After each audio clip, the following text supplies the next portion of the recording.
এই দেখেন বন্ধুরা, বলছি না আমি যদি একটু মোবাইলটা নিয়ে বসি, এই যে ঠিক এইভাবে, এই যে এইভাবে করে করে ফালায় দেয়। দেখছেন? এই দেখছেন? দেখছেন কেমনে ফালায়? আপনাদের বললে তো আপনারা বিশ্বাস করবেন না। আমি যদি একটু মোবাইল নিয়ে বই, ও ও এই এই সমস্ত শুরু কইরা দেয়। দেখছেন আপনারা? এখন বিশ্বাস করা যায় তো? হ্যাঁ? বিশ্বাস করা যায়? দেখেন, এটা ফালাইয়াও ওইরকম হইয়া রইছে এটার উপরে। চিন্তা করে দেখছেন? এইরকম করে।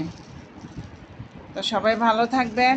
আর এটা আমি এই যে প্রমাণ করে তো দিলাম, দেখছেন তো? তো যদি আমার নূরকে আপনাদের ভালো লাগে, ভালোবাসেন, লাইক কমেন্ট শেয়ার করবেন। ওকে, চ্যানেলটাকে সাবস্ক্রাইব করবেন। আল্লাহ হাফেজ, বাই। সবাইকে অনেক অনেক অনেক অনেক ভালোবাসা। আসসালামু আলাইকুম।